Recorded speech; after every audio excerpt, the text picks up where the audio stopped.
Welcome to the Winged Wheel Podcast. Here to talk all things hockey are your hosts, Brad Crisco, Ryan Hanna, and Evan Lobsinger.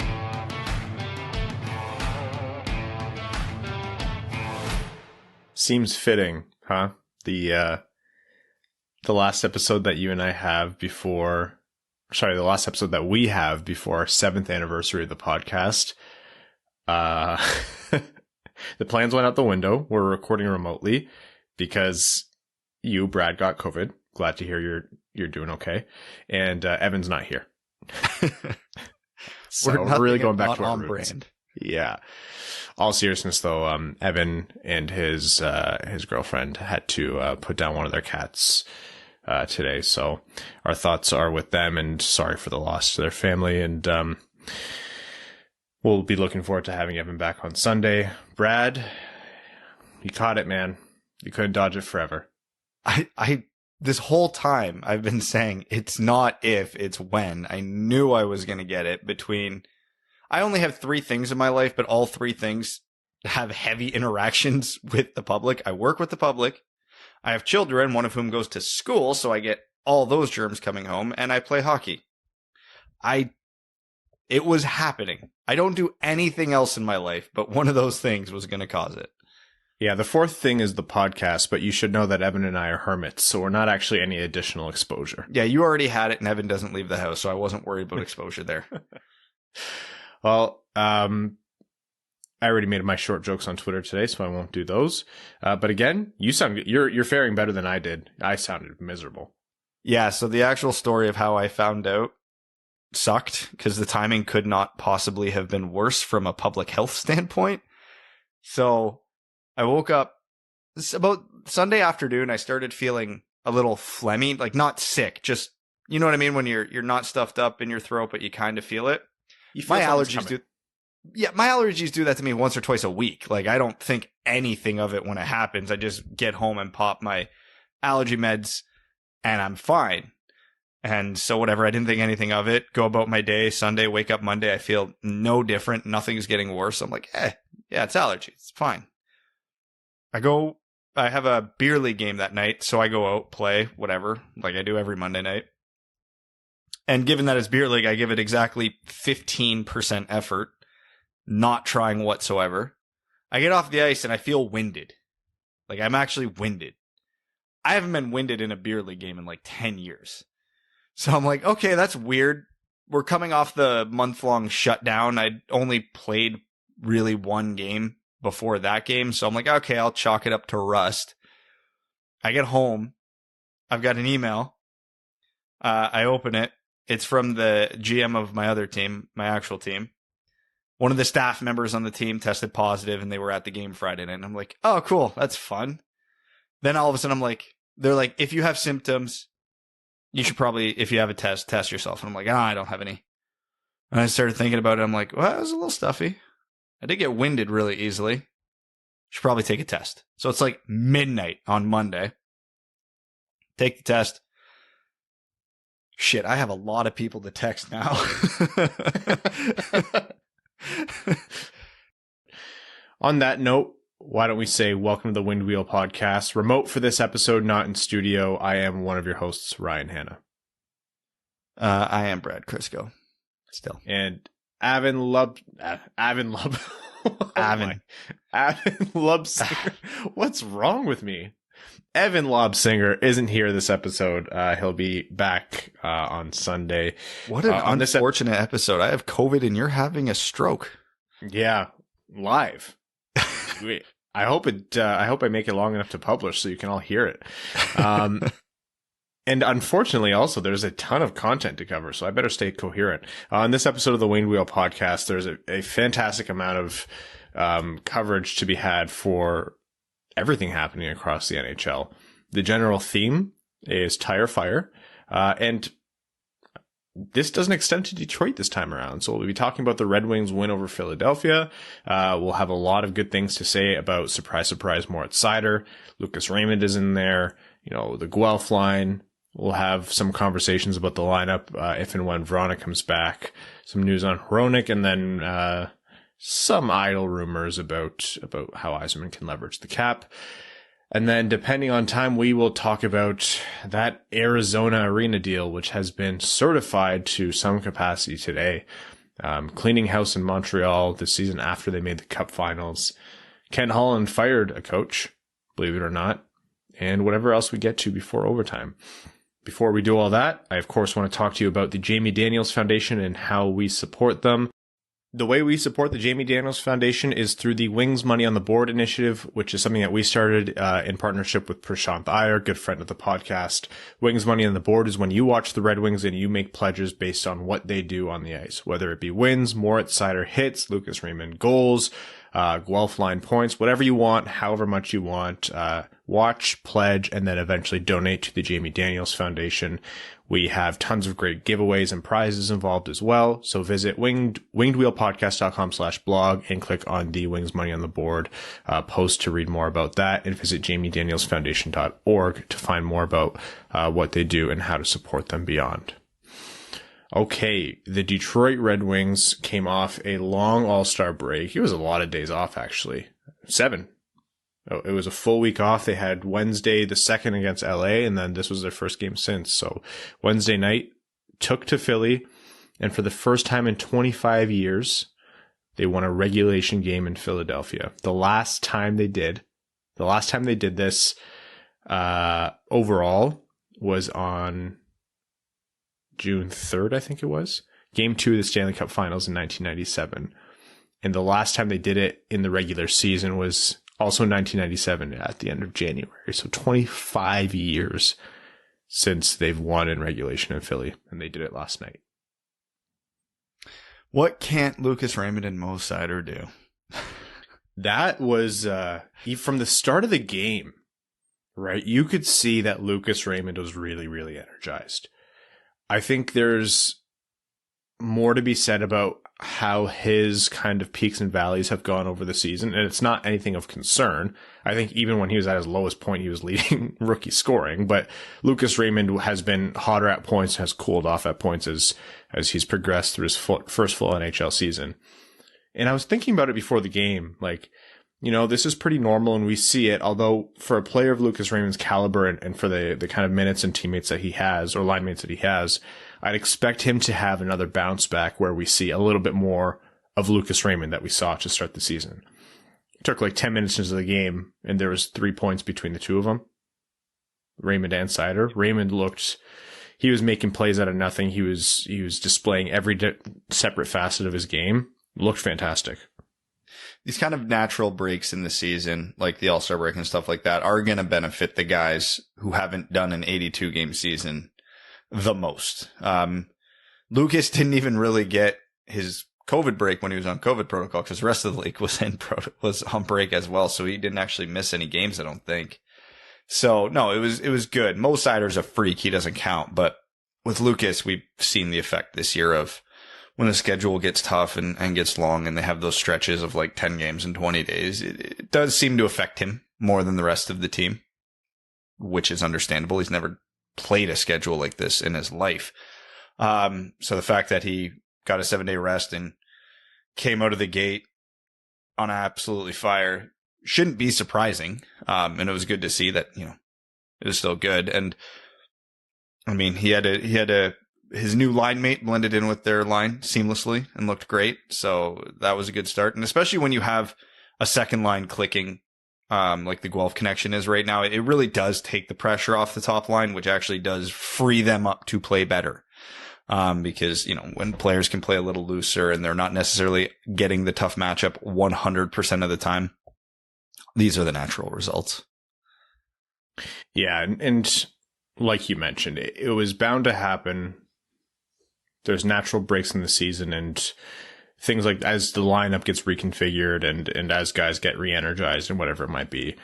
It's not like Lucas Raymond was going to be like this for the rest of the year. But yeah, it was really good to see kind of right off the bat. It wasn't a perfect game from the Red Wings. The final score was 6-3, and I think all of Philly's 3 goals came like within 25-ish seconds of a Red Wings goal prior.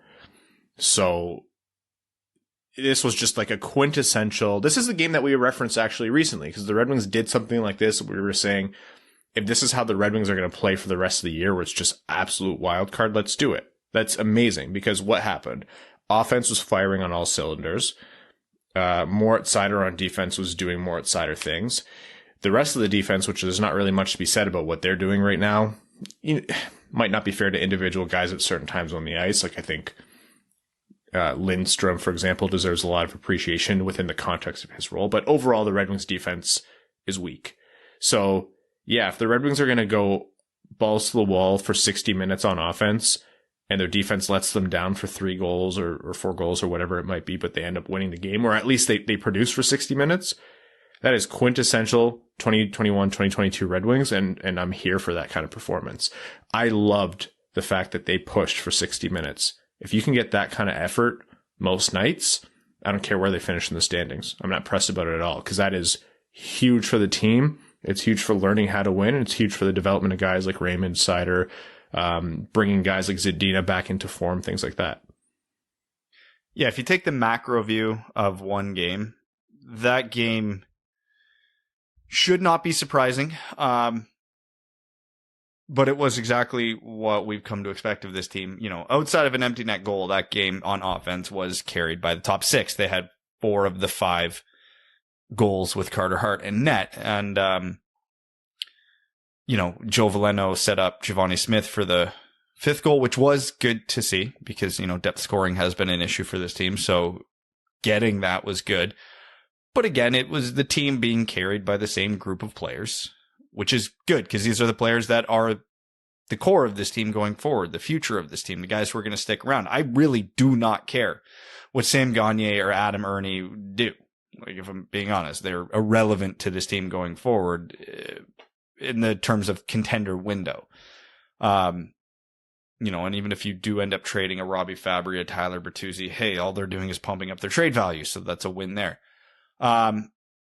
It was a great, I don't want to call it a bounce back game because they both were playing really well going into the break, but it was good to see Zadina and Veleno continue the momentum they were building. Veleno's playing 4th line center, which is fine, but he was noticeable 2 weeks leading into the break, and then to come back and have a really solid game to start. Fantastic. Filip Zadina, that was maybe the best game we've seen him play this year. I mean, he got to play with Larkin and Raymond, so that shouldn't be a surprise. But he was phenomenal. Typical Zadina fashion, didn't end up on the score sheet still somehow.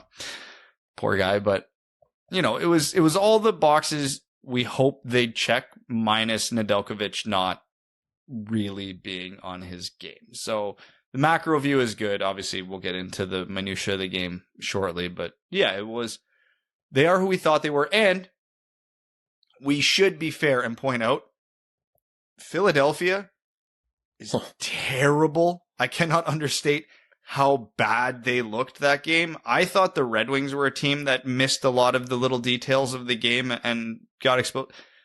Philly looked way more disjointed. Philly looked absolutely lost at points. Now, I don't want to take anything away from Detroit on that one, because Detroit is now in the stage where they're still not a good team, but they should be able to routinely kick the shit out of the bad teams. And they went into Philadelphia and kicked the shit out of a bad team. They did what they should do. So that's not dismissing how well the Red Wings played at all. Their defense still has the holes and they still allowed the goals, whatever. By and large, Detroit carried the play. But yeah, holy hell, Philadelphia's bad. Yeah, and you know what? Carter Hart had a bad game too. So you can see how that team operates. If Carter Hart has a bad game, they just have no hope. Does not matter. They scored. So I'm going to walk through the game, and while walking through what the Red Wings did, I'll tell you what the Flyers did right after. So Larkin scored a goal in the power play, which they took away from him and gave back to him, actually, a couple times. Scored on the power play. 20 seconds later, Philly tied it up. Ratcliffe scored. Lucas Raymond scored, I thought a fantastic goal where it was a mix of getting his nose dirty in front and also displaying his skill and quick hands and quick thinking. 24 seconds later, Philly tied it up. One point that made me laugh on that Lucas Raymond goal that I feel like we have to point out. If Raymond doesn't collect that rebound, that's a gimme for Zadina. Zadina's stick was right there. Because, of course, the puck's there, Zadina's there, the empty net is there, but Raymond gets to it first because he's a right shot and it ends up right in front of him. But I'm like, that would happen. Suter scored the first of the Guelph line goals from Fabbri and Bertuzzi. And then not even 5 minutes later, Robbie Fabbri scored one off a nice feed from Suter. It was Suter off a nice feed from Fabbri, and then Fabbri off a nice feed from Suter and Seider actually on that goal. 21 seconds after the Fabbri goal, Philly scored to bring it within one. And then Giovanni Smith made it a 2-goal game. Mickey Redmond was talking about how the Red Wings could have more than just a 1-goal lead, and mere seconds later, Giovanni Smith scored off a drop from Veleno, or a pass from Veleno, and then Nemesnikov sealed it with the empty netter to make it 6-3. It was just, you're right, they were carried by that top six. We are going to talk about all the different things that Mo Seider did in just a minute here. We've mentioned how Lucas Raymond had a great game. Filip Zadina on the top line. It was seen in practice yesterday. Max, Helene St. James, everyone put it out there right away. Like, hey, Zadina is practicing with Larkin and Raymond. And like you mentioned, Brad, if there's ever a way to get your mojo back, it is to play with Dylan Larkin and Lucas Raymond on the Red Wings. Like, this isn't hey, if Zadina effed this up, he'd be like, toss him out the window. But at the same time, I was actually saying to myself, there are no excuses, especially with Zadina playing well going into the break. This is, I think, the exact right time to do it. A lot of credit to Jeff Blashill for making that switch, because Nemesnikov was doing just fine up there. Nemesnikov's been doing more than just fine all year. But capitalizing on the kind of game that Zadina had, and like you said, I think it was his best game all year. Not on the score sheet, didn't rip one home, nothing really converted, he didn't get any bounces his way, but the kind of confidence he had with the puck, his movement in the zone. There were a few times where I was like, his positioning could have been a little bit better, but I'll be kind here and chalk that up to he hasn't been playing with players of Larkin and Raymond's caliber all year. He had one of his best games all year. Jeff Blashill is not, permanently putting Zadina in his doghouse, but he's not been afraid to call Zadina out when he's been playing poorly. He's benched him. He's talked about how he needs to be better. After the game, Blashill said Zadina wasn't just a passenger on that line. Like, he played well on that line. He was part of it. He wasn't just there for the ride. And that was so important to this team. You want to have a dilemma when Jacob Vrana comes back with Filip Zadina in that top six. You want to make it a tough decision to see who you're going to bump out and how you're going to configure that top six. I'd like to see this continue with Zadina on that top line because I want that confidence built up. And if he sticks there all year, great. And if not, that's still fine. But to have that kind of game was a crucial first step in my mind. Yeah, and I like that note about he wasn't a passenger, because he really wasn't. One of Zadina's stronger traits that I don't think he gets enough credit for was really on display on that game, especially when he was out on the second unit with the power play. Outside of Larkin, he's probably the best zone entry player on the Red Wings. He finds those seams and he can get the blue line with possession way more often than not. At least when he's playing with competent players, and when he gets the zone, people actually go, where they're supposed to. But he's really good at weaving those zones. And yeah, he made a lot of things happen, which was good. One point too that I do want to mention about that game that I forgot to mention earlier. The Red Wings did something they don't normally do, and it worked. The Red Wings entered the third period with a 1-goal lead, and they carried the play for most of that third period. They generated the most offense in that third period. They scored the only goal, not counting the empty netter, of the third period. So it was nice to see them break that ultra conservative trap style prevent defense in the third period that we're so used to. So I'm hoping the fact that they did that and it worked will be a trend going forward. Yeah, and like you said, that's so largely attributed to the top six, like both those lines firing on all cylinders. So it was great to see. It was just nice to see the Red Wings come back and not have a dud game.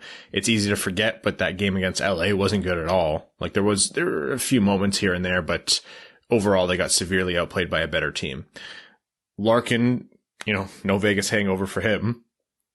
Scored scored the first goal coming back, and For Raymond to have a 2-point night, for Seider to have a 2-point night, yeah, it was good. Zadina didn't pass up his fantastic opportunity. Veleno continued. Guelph line has just been phenomenal.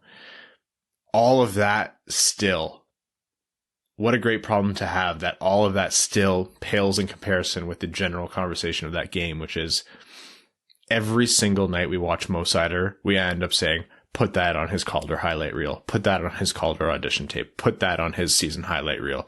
Because, oh man, I would have been satisfied with that massive hit he laid at the Philly blue line, which he's really held back this year. Seider's not done a lot of it that we saw in the SHL, in the AHL before, in the German league. Like, Seider can absolutely demolish dudes. He's the stealer of souls. He can do it almost at will, but he's been playing a lot more reserved to focus on his overall game. He's really serious about getting NHL level hockey in, which I'd say he's doing pretty well. So to see him step up at that blue line and lay that massive hit, that was huge. And then, as Mickey Redmond is telling a story about his dad, wonderful story, like awesome to hear. Mickey Redmond tells a story that lasts about 35 seconds.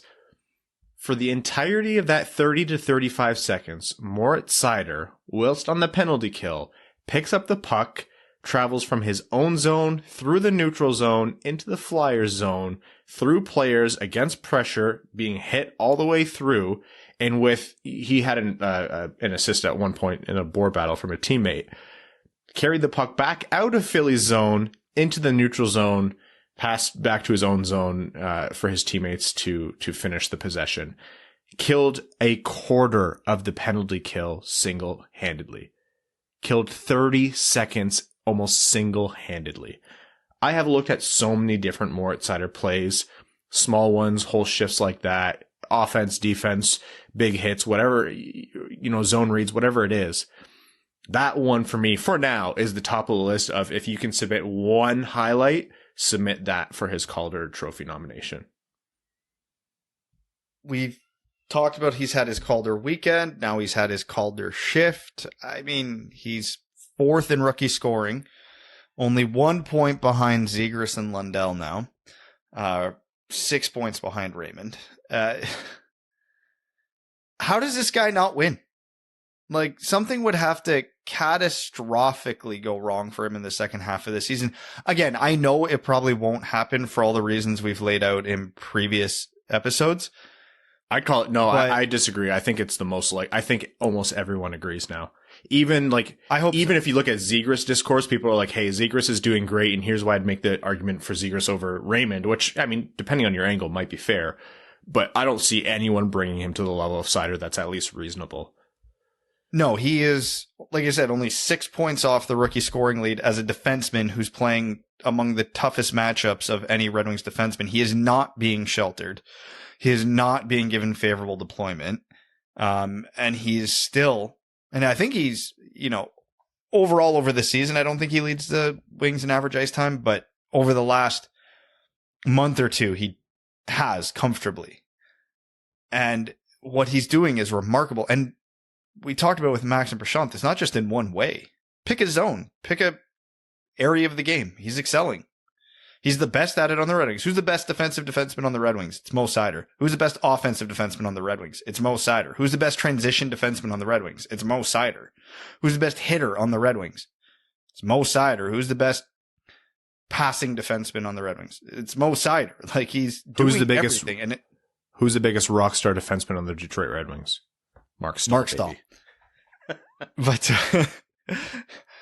speaking of which, quick tangent, the stat cards last night were incredible. Mo Seider's elite, and then everybody else's bar is kind of just shaded a little bit towards the good and towards the bad side, and Mark Stahl's is just damn near maxed out both directions. Completely not even close to anybody else on the team. Wild card. It's Mark Stahl, baby. The man is maximum chaos, and I love it. But anyways, I think I talked about it a week or two ago. I love Lucas Raymond. I love Trevor Zegras, despite all the memes and the jokes we made about it. Like, I'm actually a huge Trevor Zegras fan. I love what Anton Lundell's doing in Florida. He's not getting enough attention. Like, these guys are all legitimately having star level rookie seasons. These guys are all going to be in the Calder nominations, in the talks. But the winner, it's Mo Seider, and it shouldn't be close right now. Again, with all due respect to the guys I just mentioned, it's Mo Seider, and it's not close. He is keeping pace with them points-wise as a defenseman on a bad team without being sheltered at all and playing the toughest role on the team. I don't think people, even in Detroit, truly appreciate how crazy what he is doing is. Like, Lucas Raymond's probably going to win the rookie scoring title, and that's phenomenal. Trevor Zegras is one of the most exciting players in hockey. It's not close. No. Obviously, you had that operative phrase in there, which is right now, which is what you have to put anytime you're only 48 games into the season, of course. And that's fair to say. But yeah, like, all homerism aside, every bit of objectivity brought to the surface here, it's not close at all. And let's remove the Calder conversation here, because I don't think anyone listening would necessarily disagree. And if you do, that's fine. Norris conversation. I like where your head's at. Okay. I was going to skip past that. Moritz Seider is going to get Norris votes, and he's going to deserve them. Plain and simple. And he should. Like you said, if he was doing this, let's say fewer points, and he was doing like 16 minutes a night, that's what Lundell averages, 16 and a half minutes a night. Trevor Zegras about 17 and a half. Lucas Raymond just a touch over 18. If Raymond or Seider was in those ranges, I would say, yeah, I could understand not considering him among, the league's top defensemen. Man, I have told people, hey, like, I don't think you're going to be wrong. I just right now don't feel comfortable saying, yeah, Moritz Seider's one of the league's best defensemen, because it's still early on. We were talking like 10, 15 games into the season. How much longer could you make that argument? I'm not saying he's the number one defenseman in the league, but 48 games into his career and he's doing this stuff, even if he has a sophomore slump, and I've said this before, I think when we were talking to Maxim Prashanth, even if he has a sophomore slump, a Moritz Seider 75% as good as he is right now is still the best defenseman on the Red Wings. This guy, from the moment he was drafted, has elevated his level and defeated expectations from every single person who watched him, whether they were in favor of the pick at the time or whether they were wrong about, the pick at the time, because like us, we really wanted Zegras when the Red Wings were drafting. I've never seen a pick like this. I've never seen a player do what Moritz Seider is doing. There's not a zone on the ice where I'm like, hey, Moritz Seider is a non-factor here. His transition, like, his offensive game is explained by his point output, and you watch him for a little bit, you see the impact he makes on his defensive game. Even when he makes a mistake or commits to a hit that he couldn't make or lunges for a puck, he then recovers because he has the physical tools and the smarts to do so.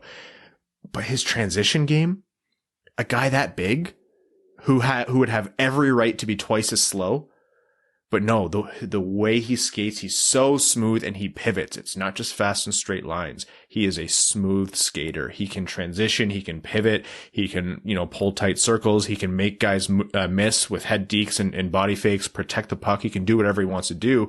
He gains the zone. He leaves the zone at will.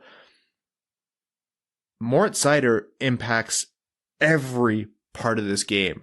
You've said it in a post-game recap. You said Moritz Seider was absolutely everywhere tonight. How many games this year could we have said that? How many games? Almost all. I'm going to say this 1,000 more times. And it's not just because we talk on a hockey podcast twice a week. It's because Moritz Seider genuinely raises the thought this often. How many more times are we going to elevate what his ceiling is? He's already twice as good at, like, in my mind, like, this is the Red Wings franchise defenseman. Well, I don't think we're going to have this conversation for many more years, because the rate he's at, it kind of sounds like a half joke, but not really. 3 years, he might win a Norris. He'll be in that talks, and how much higher can you go than that? There might be a year in the next 5 years. President of space. Where they go, where the Hockey Writers Association goes, yeah, this is the best defenseman in hockey. Here's his award. If Moritz Seider doesn't progress at all year over year and just stays this good, it's still a fantastic result for the 6th overall pick in his draft. If you want to look at the rudimentary stats of this, whatever you want to call it, for what we might be able to expect for his improvement, here's a couple things he has going against him. He's a rookie. This is probably the worst he'll ever be in the NHL. He doesn't have the strongest supporting cast around him, especially on defense. He's on an island. He's only a -2. And there's a couple guys ahead of him in the defensive scoring race who play really sheltered roles. Would anybody here say Tony DeAngelo is a better defenseman than Mo Seider? No. And Mo Seider's still almost top 10 in defensive scoring. I mean, Red Wings, Michigan fans don't like to hear it. Quinn Hughes plays a really sheltered role. He's one of the guys that's just barely ahead of Seider in defensive scoring. He's already in the conversation, in the grouping of these guys. And he's got those factors going against him. He doesn't play sheltered. He's a rookie. And the team doesn't exactly help him a ton other than when he's on the ice with half the team. Like, it's remarkable. I mean, I could sit here and talk for like... Oh, we could do this for hours. I have enough content that we could probably call this the Mo Seider podcast featuring the rest of the Detroit Red Wings, but I think I've got my point across. Yeah, and just to cap it off, I think we've been very honest about this the whole time, and it's something that we'll continue to raise, which is he's not infallible. It's not like he's never made a mistake. He's still a rookie defenseman. The rate at which those mistakes are becoming less and less frequent is remarkable to see. But there will be points where he's going to have a dip in his game, or there is going to be something that's going to hinder, and you're going to see him work through. Like that's the natural progression for every rookie, phenom or not. But man, the fact that we can say phenom confidently, I've never been happier to be wrong about a pick in my life. Okay, so that's the game recap. The Red Wings, before next episode, actually have Philly again, this time in Detroit. That's Saturday. It's a noon game, so nice little matinee, and then we're going to be back with you on Super Bowl Sunday. So that's what the Red Wings have on deck. Some other Detroit news.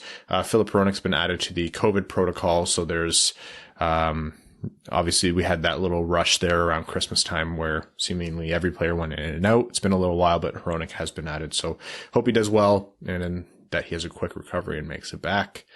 Okay, what do we want to do? Do we want to jump into the other stuff, or do we want to first talk about, let's do a quick little bit here on the Red Wings' role at the trade deadline and what's been rumored, if you want to take us away, Brad. There's still going to be sellers.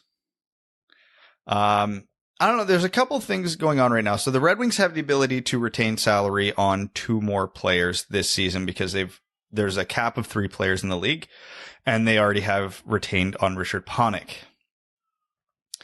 Why that matters is there's been talks that the Red Wings might be a third party in a bigger trade, to like they did with the David Savard trade in Tampa, where they got a 4th round pick to just eat some cap hit as a middleman on another trade. And the way the NHL market is this year, with a lot of teams more than usual thinking they can win the cup, and also being in a flat cap world, and a lot of key teams being right up against it, the Red Wings could play a huge part in that. And because one of the Red Wings' bigger trade chips costs over $5 million in Nick Leddy, so if they want to get a premium return on him, they probably have to retain at least half. So I think those are really going to be the only 2 prominent storylines to watch with the Red Wings going into the deadline.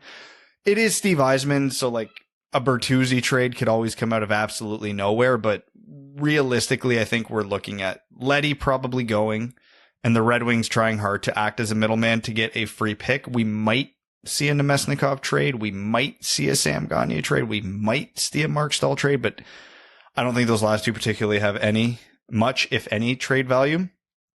But maybe even Thomas Greiss is some goalie insurance. But yeah, the landscape seems to be setting up as such where the two assets the Red Wings are going to have interest in or going to get interest on in at the trade deadline is their cap space and Nick Leddy. And that's the world we live in. Okay, what's your tolerance for my bullshit today? I need to know before I say what's in my mind. None. Zero. Absolutely none. Nah, you know what? I'll say a lot under the understanding that if you go off the deep end, I will absolutely try to one-up you. Okay, fair. I don't think this is off the deep end. Filip Zadina got put on the first line. He got put on... Stop there. Stop. You fucking stop right there. I won't. Filip Zadina got put on the first line. You said you were going off the deep end, not pulling a header into the Grand Canyon. Hey, what's the difference with me, honestly? He got put on the first line after not... By the end of this one. He got put on the first line after not having any exposure to that kind of talent for a good amount of the year, when this could have been justifiably the solution earlier. So, tinfoil hat. And my qualifier here is that I don't necessarily believe this. I'm putting it out there. Getting Zadina going now, having him produce, they're capitalizing on his little hot streak even before the break. And then he does really well with that first line. He does really well leading up to the trade deadline. Hey, you're going to need to make room in your top six for Verona. Hey, you have some other holes in the team you want to plug in, or you want to add up some draft stock for this draft and next one. Maybe Filip Zadina is being auditioned, and he's potentially on the move. What would Zadina have to do in the next 2 months, 6 weeks, to even make this remotely worthwhile on the trade market?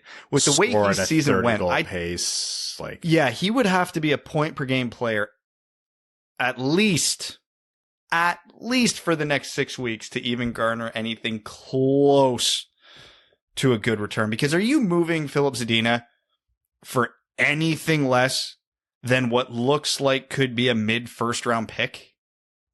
No, I'd rather keep him and work on him. Exactly. And think of how valuable a mid first round pick. So I'm talking a fringe playoff team moving a first round pick, how valuable those are around the NHL. And teams are giving that up for way more than what Filip Zadina has produced this year.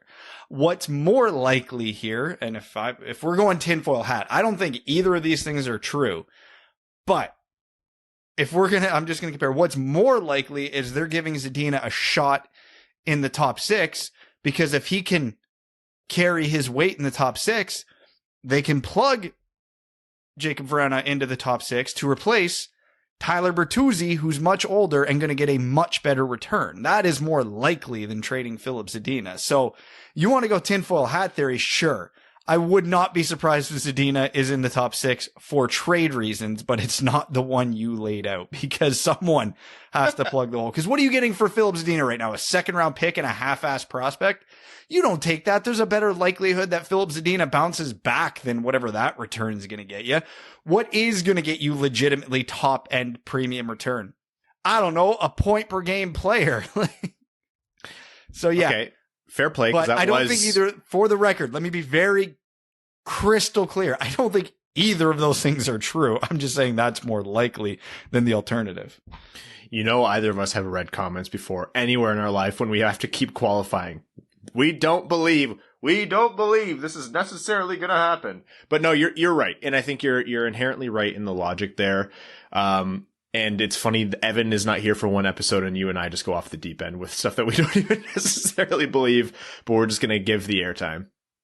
Is Mark Stahl going to be Jeff Blashill's replacement? Hey, don't joke.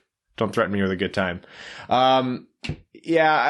Back to reality though, like the Zadina and the Bertuzzi silliness aside, not to say it's impossible. My only other note there is, remember we kind of said similar things about Mantha is, hey, eventually he might get moved based on his circumstances, but it'd have to be a mega package. Turns out eventually was much sooner, and the mega package was a mega package. Yeah, a lot of how everything led up to the Mantha trade in terms of timing of his production, contract, yada, yada, yada, that mirrors Bertuzzi's situation. Yeah. Not 100%. Not all that much dissimilar. So that wasn't an English sentence. I don't care. But no, yeah, it's not exactly the same, but it's close enough that it's definitely in the realm of possibility. But we've talked about all the extenuating circumstances around Bertuzzi that are going to make this more complicated, and we can't make that disappear. If there was no pandemic right now, I would probably bet on Bertuzzi getting traded at the deadline, but the way things have played out, I'd say it's less than 50%. I'm not going to say low because it is Steve Yzerman, but I'm going to say I'm going into the trade deadline on this under the assumption it's not going to happen. Okay, before we jump into the rest of the very plentiful NHL news, we want to first talk about how today's episode of the Winged Wheel podcast is proudly brought to you by the FanDuel Sportsbook, a sponsor that gives hockey fans what we really need, even more excitement. There's so many reasons why FanDuel is America's #1 sportsbook, from ease of use and registration, deposits, and finding your bet. And of course, quick withdrawals. FanDuel pays your winnings back in as little as 24 hours. And they always have fantastic odds boosts and specials every day with some big super boosts each weekend. Now listen to this. FanDuel is letting you place your first bet risk-free up to $1,000. Just place a bet on any game and FanDuel will refund you up to $1,000 back in site credit if you don't win that bet. If you win, you keep the cash. If you lose, you get that grand back in site credit. What we want you to do is download the FanDuel Sportsbook app to get started with that risk-free bet of up to $1,000 today. Be sure to sign up with promo code WWP so they know the Winged Wheel podcast sent you. That's FanDuel Sportsbook, promo code WWP. You must be 21 and older and present in New Jersey, Pennsylvania, Illinois, West Virginia, Indiana, Colorado, Iowa, Tennessee, or Virginia, or Michigan. First online real money wager only. Site credit is non-withdrawable and expires in 14 days. Restrictions apply. See sportsbook.fanduel.com for details. If you have a gambling problem, call 1-800-522-4700 in Colorado, 1-800-BETS-OFF in Iowa, 1-800-9-WITH-IT in Indiana, 1-800-GAMBLER in New Jersey, Pennsylvania, Illinois, and Virginia, Tennessee Redline 1-800-889-9789, 1-800-GAMBLER.net in West Virginia, or call 1-800-270-7117 in Michigan. Okay, the whole NHL has just gone completely off the rails. Why don't we start with Arizona? So, I mean, we're not going to relitigate the entire thing again, but we should give the update based on what has been confirmed today. So, credit to Fried, Sean Shapiro, everyone who's reporting on this today, but the Coyotes have approval from the Arizona Board of Regents for the development plan that they've worked out with Arizona State University, which will be the Coyotes' new arena for the next 3 seasons. And they also have approval for the Yotes to be there even beyond that. The Coyotes will be required to pay all rent and construction costs that they've committed to up front. And that is purely because they've missed or had been late on rent previously, which is hysterical. So if you've ever had a hard time finding, getting rental approval from a landlord, just know that even, a multi-billion-dollar NHL, franchise, or, well, they're not multi-billion-dollar, but a multi-billion-dollar league has a team who does the same thing. Everything the Coyotes will end up paying for will belong to Arizona State. ASU takes precedence on all scheduling. They retain the name and sponsorship rights, and the Coyotes will only have game day revenue. And it keeps going beyond that. It's like they don't have any priority in scheduling. They don't even have an arena approval. Like, this isn't contingent on the Tempe arena plan being approved. This is legitimately just in place. Now, this is from the Arizona, ASU, Arizona Board of Regents, whatever, their approval side. What have we heard from the NHL? I don't know. Tacit approval with Bettman's press comments before when people have asked him about it. But like we've said, they always play their cards close to the chest. So what happens now? What's the line, Ryan? What are we even doing here? What are we even doing here? The Coyotes are getting bent over a barrel by a college hockey team to play in a college hockey arena. With no arena deal yet done or signed with Tempe, and even if it does, it's not going to work. Like, this...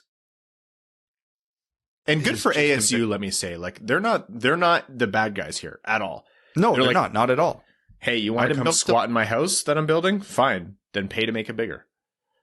Yeah, like, everything about this is a black mark for the NHL. It's embarrassing. The NHL wants to be taken as one of the top 4 leagues in North America. How can they? How can they when stuff like this is going on? Like, I understand every once in a while teams have to play in temporary locations. The Chargers did it, but that was because they were actually relocating. Like, and then this owner of a professional sports franchise is told, you have to pay up front because we don't trust you to pay your bills, by a college. Like,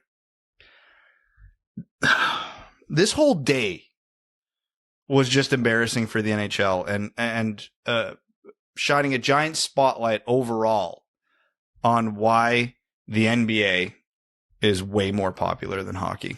Despite, I think we would all agree, hockey objectively being a better and more entertaining sport on its own. The NBA just had one of the most fun trade deadlines of any sport we've seen in a long time. We've got players sending hilarious tweets, throwing shade at their teammates. Media members laughing at the Lakers on live TV. And meanwhile, in the NHL, you've got this horrific Arizona story. You've got one of the NHL's flagship franchises firing a coach after a year. You've got an old school GM absolutely ruining the prime of 2 of the best players in the league. Like, what hockey fan is sitting there today going, yeah, I don't understand why the NHL is not growing more than it is. I don't understand why the NBA has such a huge control relative to what the NHL does in the States. This is why. I'm just frustrated because, like, I'm a hockey fan. I want this sport to grow because I love the sport. And I think most people who watch it will be severely entertained by it. And the more it grows, the better it is for me, selfishly, as a fan. Salary cap goes up. Better players come around. More revenue means more cool shit in arenas. Like, I want the sport to grow because I like the sport and I want to selfishly enjoy the sport more. And then watching them constantly shit all over themselves is just depressing. Like, this whole year, like, hockey's supposed to be my escape from reality. And now we're dealing with Connor McDavid's career being ruined. The Arizona Coyotes continually just being a black hole to the league. You know, the whole Chicago Blackhawks thing, the whole Evander Kane thing. Like, I'm just tired, man. I'm just tired. Thanks for nothing, hockey. You made my friend Brad sad. And he has COVID right now. That's not what's even making him cry. I am so tired of this league. The only thing I will say about Arizona before the next time we talk about it, which I'm sure will be next episode and the episode after that and the episode after that, is I sure as hell hope that among, you know, potential arena deals for Arizona, fruitful or not, that the NHL is also working with Houston, Kansas City, Quebec City, whoever, to have a backup plan. Because who's to say that you can't relocate them even with them having this temporary arena? There needs to be, this shouldn't be their last chance. Their last chance should have been 5 chances ago. And apologists like me shouldn't have been listened to, and this should have been, the issue should have been forced. This needs to be the absolute last chance to get this right. And frankly, Arizona needs to do nothing but 110% of the things right that they need to every step of the way, or the NHL ownership, or the NHL, you know, board of governors, ownership, whatever, has to force the issue. We'll come back to it. We'll see what happens. For now, a Canadian coach is being fired. Maybe not a new thing. Definitely not a new thing. Let's start with Montreal. Dom Ducharme, who was just signed to a 3-year contract, I believe it was, who was already replacing a coach who's still being paid through the end of this year, fired because Montreal is an embarrassingly bad team in the NHL this year, and none other than Marty St. Louis brought in to replace him. At least they're thinking outside the box with the replacement. I'll give them credit for that. I didn't hate it. NHL, yeah. AHL, ECHL coaching experience? No. But a very intelligent hockey player, a prolific hockey player. And, you know, I watched the presser today and he talked about not wanting to lock guys into systems and giving them the opportunity, like best players, the opportunity to make reads, which is a pretty general statement, but you understand what he's saying with that. It's, if you have a system and you enforce it strictly, then you remove those players' ability to adapt and make reads on the fly and whatever, change the game. The game-breaking ability kind of gets locked in or thrown out the window. If you play a more, a structure in general, and then allow those players to, improvise and make those reads and perform those game-breaking plays, then that opens the game up and you maximize your best players. That, in theory, I really like that way of thinking, especially if you have game-breaking players. It's why you see, you don't see coaches do well who lock down Sidney Crosby. You don't see coaches do well who lock down Alex Ovechkin. And both those guys went through that at some point or another in their career. You let them thrive and they will. What the performance actually looks like, you're going to have to wait until Montreal gets some more game-breaking players. And you'll have to see what Marty St. Louis does, because it's easier said than done. But hey, I inherently trust a guy who has quads like that, so it'll at least be interesting. Yeah, I was going to say the negative there is Montreal doesn't have any players with game-breaking ability, with all due respect to Nick Suzuki. But when I saw that quote or read that quote, it actually got me thinking about something that Mike Johnson said during the Canada-Germany game on the Olympic broadcast this morning, when talking about watching Kent Johnson do a bunch of the things he was doing in that game, because he had a really strong game. And that was... he looks great out there. He has not yet had the skill and creativity coached out of him.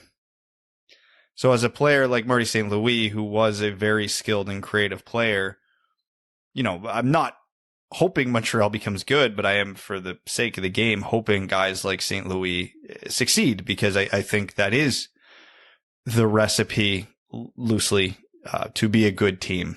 Get your defensive systems down and let your horses run. So I hope it works out for him, because listening to him talk was a bit of a breath of fresh air.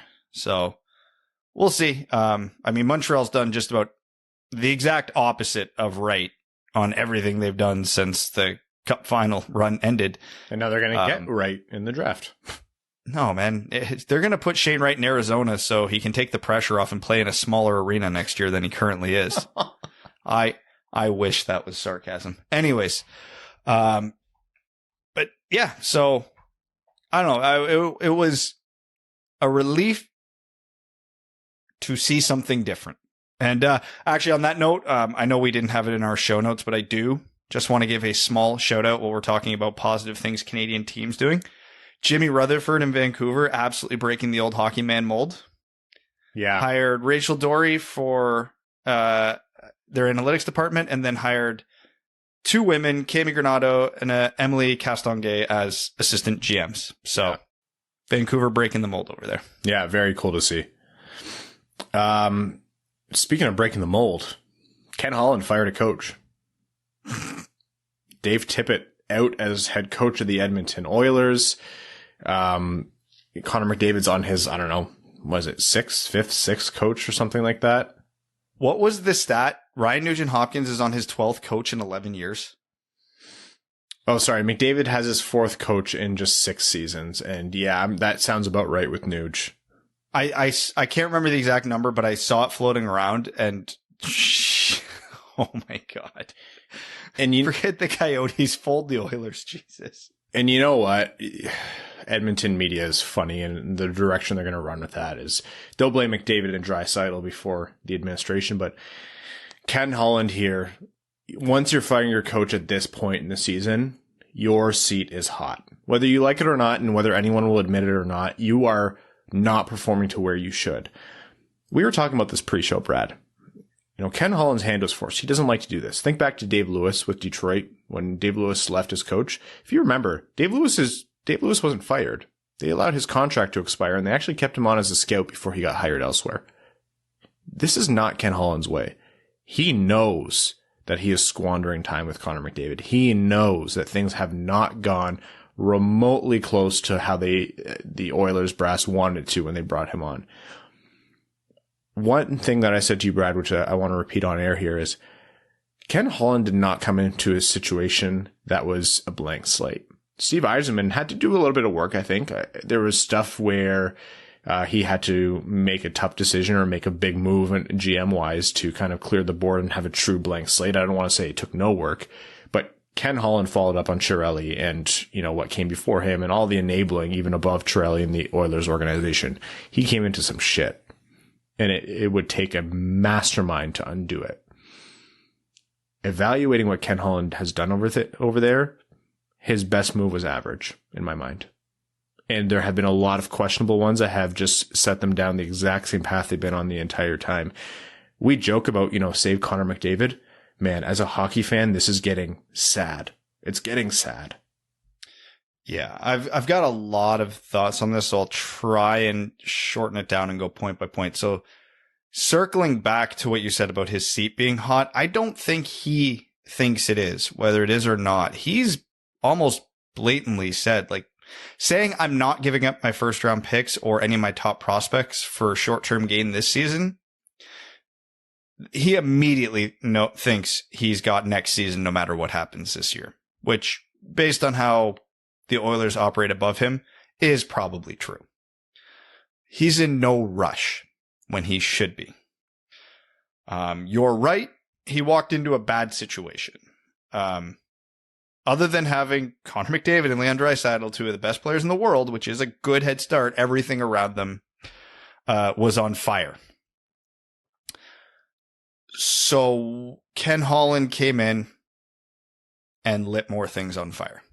I do not think he has made one positive move since he has got there. He has signed several terrible contracts, made several terrible trades. Most of them were like absolutely inexcusable. The better ones, the reviews are, I get it, but I probably wouldn't have done that. Like, right now, I think it was Dreger was reporting that the Oilers, still apparently do not have goaltending on the forefront of their needs, which seems insane to me. But they said they're looking for a top 4 right-handed shooting D. Okay, well, they have Evan Bouchard, a rookie, and Ken Holland dished out $7-point-something million and term to Tyson Barrie and Cody Ceci this year, and traded away their best right-handed defenseman for a third-line winger. Feels like that problem could have been solved had he just not done anything. Like, he actively made it worse. The left side of their defense. Yeah, Clefbaum, his situation sucks. Darnell Nurse is good. Paid him way too much money, way too much term. And then signed, or traded way too much for a defenseman who's not good at all. And let's not forget that Mikko Koskinen and Mike Smith are still the goalies of that team, and it does not feel like that is a priority. Like, I was telling you before we recorded, I feel like I was too hard on Ken Holland because he was ours for so long. He was the Red Wings GM, and we're always gonna put him under a magnifying glass because of, we like the guy. He was here forever. And he wants what's best for him, and then you're like, maybe I'm being too critical. Let me take all my bias out of this and really take a hard look at what's going on in that situation. And after some reflection, my takeaway was we're not being critical enough. He might have, of all GMs that are still employed, he might have had the worst 12 months of every GM in the NHL that still have a job. It's truly remarkable to have Connor McDavid and Leon Draisaitl, and you're probably not making the playoffs, and you feel no urgency. Now, Dave Tippett got let go, which, sorry, I rambled longer than I said I would, and this is the last point, obviously. I don't think Dave Tippett is a particularly great coach, but I don't think Dave Tippett was the problem there. He was dealt a shitty hand, and he couldn't do much with it. Again, I don't think he is the answer. And, I already forget the name of Jay Woodcroft, who they replaced him with. Sure, why not? Might as well try. But man, that firing Tippett just feels like it's putting a Band-Aid on a bullet wound. He's just, they were following up Chiarelli, right? Who is a mess. Chiarelli should not have been allowed to be in control of that situation for half as long as he was. That The writing was on the wall, and they walked past it every day into the office for a long time, years even. And so that's on, the upper management of the Edmonton Oilers, who seem to just cycle through the same guys, or, they're there for too long themselves. They're following up Chiarelli. McDavid wants certainty, which he deserves. The fan base wants some kind of certainty, which they deserve. What do? They go out and bring out a GM with pedigree. But it doesn't take a lot of knowledge of his situation to know that pedigree is antiquated. Probably ended in 2013, where he was really doing anything that benefited the Red Wings or was doing something sensible for the team, save for way too late in the game when he started the Red Wings rebuild. And there's conversations there about, was that from ownership? Was that because, you want to give Datsuk and Zetterberg a chance? All that aside. He just wasn't the right GM. I think Ken Holland is a way better GM in previous eras, and maybe even a better GM for a different team that just needs someone to keep it within the margins. You're not going to do too much one way or another and just let the team ride. But that's not what the Edmonton Oilers needed. They needed a guy to undo an unholy amount of knots and then build something up, all on a timeline that justifies keeping McDavid and Draisaitl and not spoiling those two careers. And they brought in, at worst, a boring as hell GM who doesn't do those kinds of things or can't, or just it's not his style and he's uncomfortable doing it. Or sorry, that's their best case scenario. And at worst, someone who doesn't know how but tries and just acts at the detriment of the team. Despite the fact that Ken Holland has had the success, I think for this era of the NHL, this era of the Edmonton Oilers in the position that they were in, it was doomed from the start. And like you said, Brad, there's only so much as a Red Wings fan that you can really say, because at some point you're like, the guy's gone. He's not on the Red Wings anymore. At some point you're just punching someone, not while they're down, but they're just not even here anymore. Like, why are you doing it? But talking as a hockey fan, yeah, like, something has to change or they will lose McDavid. This is no longer a joke. They are going to lose McDavid and or Draisaitl eventually.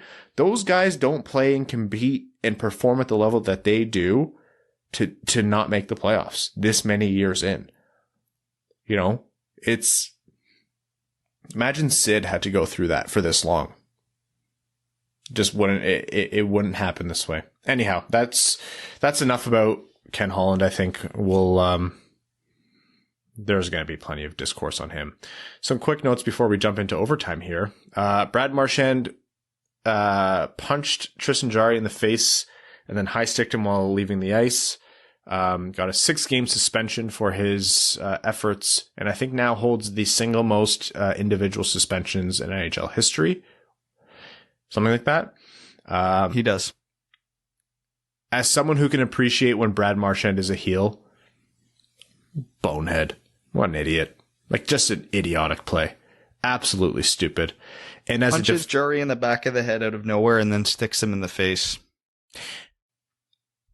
As a former defenseman, in case you didn't know, and I understand a lot of players, like, I think Chris Letang was really the only one on the ice who had a sight line. It drives me bonkers when a guy does that and is allowed to skate off the ice. Crosby probably didn't see it. I think people showed me screenshots where he didn't see it. But it drove me up the wall to see the captain of the Penguins grab his buddy from out east on the shoulders and just kind of let him skate away because Marchand was already being held by the ref. I get it. It just doesn't apply in this situation. But overall, the amount of times you see someone's goalie get absolutely dummied and the goalie's teammates don't do anything, they should be climbing over each other. And this is caveman me talking, like, advocating for like, this isn't hockey. I'm not advocating for hockey, but your goalie's going to get dummied, and it's bad for your team if you let him do it. And Brad Marchand gets away with this too much. Too much, man. I mean, I'm on record as saying multiple times that, like, I think fighting after clean hits and, like, stage fights, it's dumb and not good for the game. Two things. You don't ever let someone sucker punch your guys, and you don't ever let someone touch your goalie. And when they do both, yeah, no, there's not a reality. Like, obviously with the team I play on, if someone did that to our goalies, 5 suspensions minimum. Like, climbing over each other to get at him is probably the right word, the right phrase. Like, putting it lightly. Yeah, no, like there would be guys literally grabbing the back of his jersey and dragging him back onto the ice if he tried leaving. Like it would be chaos. Now, I'm not saying that should happen in the NHL. And obviously a lot of the Penguins do have an excuse because they probably didn't see it, didn't know what happened, whatever. But if anybody did see it, yeah, no, there should be absolutely zero hesitation. You take whatever penalty, whatever suspension you have to, because nobody sucker punches your goalie. Nobody. And Marchand, it's like, again, I love Brad Marchand because of how much I hate Brad Marchand. This type of shit, whether we want to admit it or not, is good for the game because it's entertaining and it gets people talking. And his whole shtick about when he wasn't letting Jari throw the puck to the fan, like that kind of stuff's great. But come on, you moron. You're one of the best players in the world, and now your team doesn't get your services for 6 games in a playoff race. Not that Boston's, in risk of losing it, but I guarantee you that's not the mindset in the dressing room. So just dumb all around. Bergeron hurt, Marchand out 6 games. They lost Krejci before the season. Tuukka Rask, his comeback stalled and he's now retiring. Hey, look, the Red Wings get Verona back a little sooner than they thought they would. And all of a sudden we're having a much different conversation here. And I'm only half kidding. Speaking of playoffs, oh man, this is of course going to happen every year. The Vegas Golden Knights, with Jack Eichel coming off LTIR, they're like, hey, how are we going to fit him under the cap? Well, Mark Stone is rumored to potentially be going on LTIR for the remainder of the regular season. So you are going to see something like this every year until the NHL closes the loophole.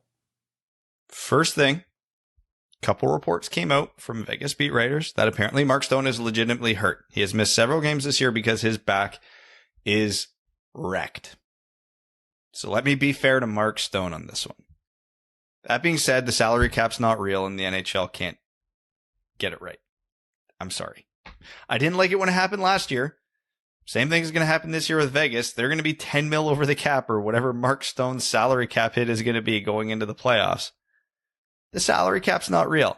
I believe in a hard salary cap. I do not want to see a soft cap system like, the NBA or something like that where you can go over, but you pay a tax, et cetera, because it does make it very unfair in the league. And this is coming from a fan of a team who would exploit this, who this would be advantageous for. I believe in parity. I think it's better for the NHL. But if you're going to allow this kind of stuff, just go to the soft cap and let's all stop pretending. Firmly disagree with you on putting the soft cap in, but that's an argument for a different day. No, I don't ever want the soft cap, but if you're going to allow this kind of stuff, stop the charade and just put in the soft cap. Either close this stupid loophole where the Vegas Golden Knights basically get a free Jack Eichel for a year or for a playoff run, or just go soft cap. Like, I hate that this stupid charade happens every year and only a few teams can take advantage of it rather than the entire league. Like, it's just dumb. Speaking of just dumb, let's jump into overtime. Overtime on this midweek episode of the Wing to Go podcast is brought to you by our Patreon supporters. All of you, seriously, thank you so much for your support. You're the reason we're able to make this show happen, to put the time that we do, to putting it out for you, and also to be able to switch, to remote recording at the snap of a finger. Like, that only happens because of our Patreon supporters. So thank you also very much. Patreon.com/Wingedwheel podcast if you want to join the Dub Club, so aptly or inaptly named, and help support the show. So we'll take a few questions here. Jeremy Dahl says, I remember being so excited that Yzerman drafted Raymond because of how excited you guys were for him. Can't recall, but were you higher on him than Stützle?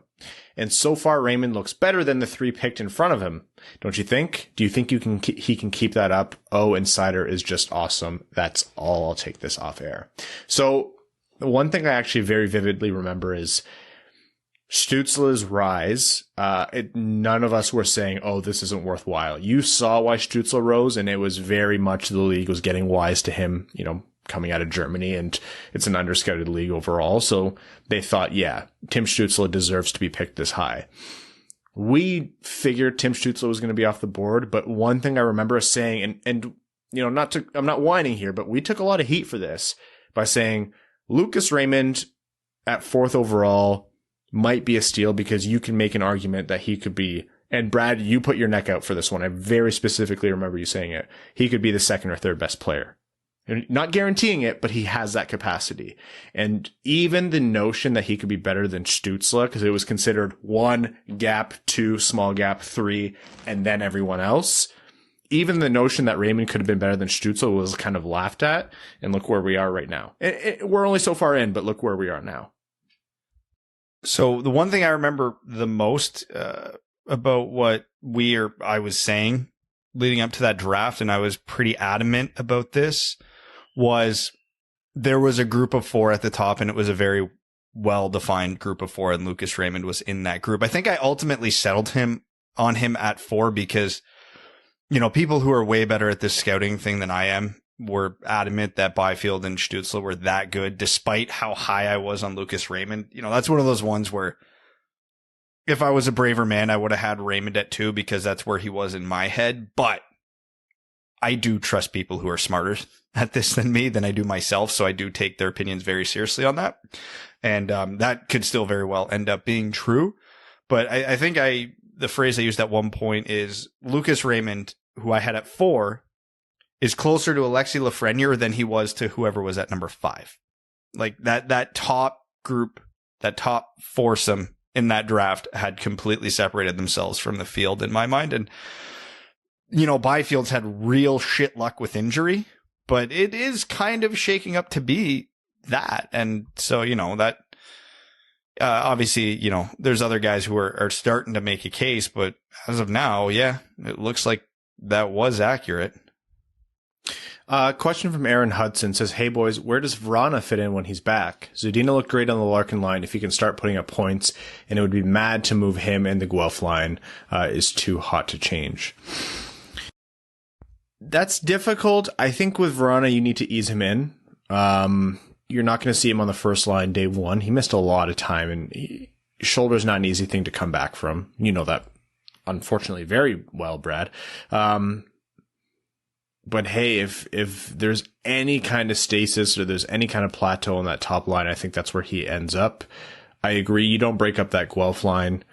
I think you just have to see how the trade deadline and how injuries shake out, because as of right now, I still think a fully healthy and rust-free Vrana replaces Zadina on that top line. As painful as it is, you can't ignore what Vrana was doing before. That said, maybe you stick Nemesnikov back on the top line, and then you have a third line with Vrana, Zadina, and whoever else, right? Like, that's not a bad idea either. Stick Joe Veleno in the middle. That's probably the best idea, honestly, because yeah, when Vrana comes back, as good as Vrana is, and one thing that's happened through Vrana's injury that I feel like I need to pour some water on, Vrana has almost become this mythical figure that's going to come back and be a point per game player for the Red Wings, and he traditionally has not been that over his career. So before everybody starts making him in their head something that he's not, just remember that he is a possible first line player on the Red Wings. I'll say a likely first line player, but like, he's not Dylan Larkin. He's not going to be that level of player. So let's keep that in the back of our minds. But as good as he is and as good as he could be, yeah, the first few weeks back, he won't be his normal self. So he is probably just going to slide in on the third line and just play with whoever the hell is on the third line until he gets up to speed. That being said, if Robbie Fabbri or Filip Zadina are like absolutely ice cold for a week or two leading to his comeback, then yeah, then screw it. You put him in there. But I think your idea, Ryan, is probably the best idea. Nemesnikov was fine on the first line. Throw him back there. Vrana and Zadina last year had unbelievable chemistry. You get Vrana and Zadina going on a third line together, and all of a sudden the Red Wings have 3 legitimate scoring lines. That's a whole new ballgame. That's a completely different team. Like, that alone probably adds 3-4 wins in a season for the Red Wings versus where they are right now, because, you know, as much as we like Nemesnikov right now, Ernie and Rasmussen are doing nothing for that line. So it changes the entire dynamic of the team. Time for one more here. This one's from Josh Terrell. And it's an interesting one. It says once Ken Holland is ultimately fired, would you ever see him coming back to Detroit in some kind of capacity? I think the well is poisoned, honestly. I just don't see it happening. And this is someone who still, I'm very careful and intentional about not throwing away any of Ken Holland's previous achievements, which are plentiful. I just think with how the last however many years went, 5 years, whatever you want to call it, you just don't do it. With all love and respect to Ken Holland, I hope not. And I'll leave it at that. And just one more note.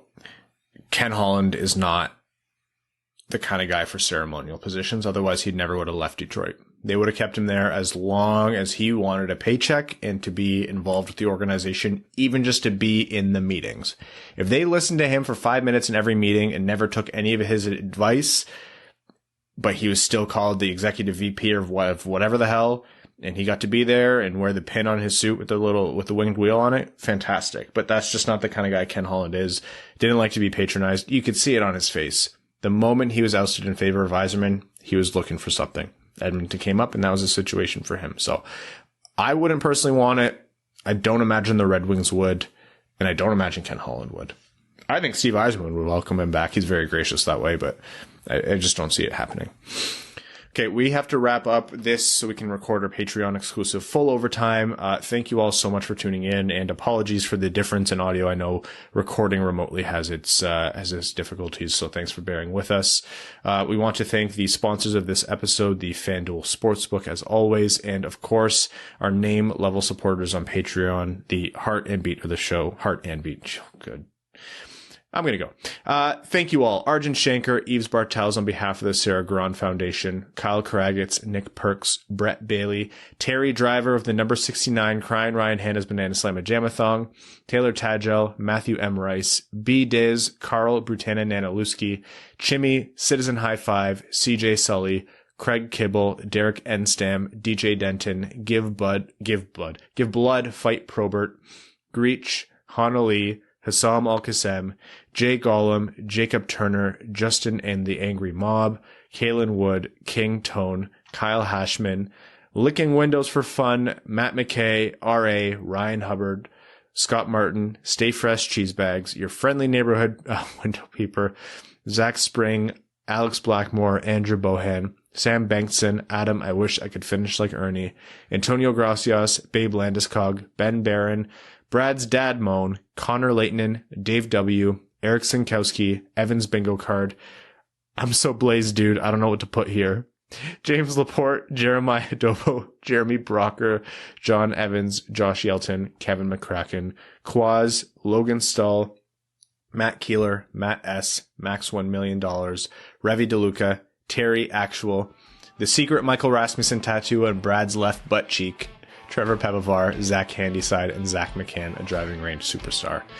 Thank you all so much. I now have to ask Brad in private to show me his left butt cheek. Take care.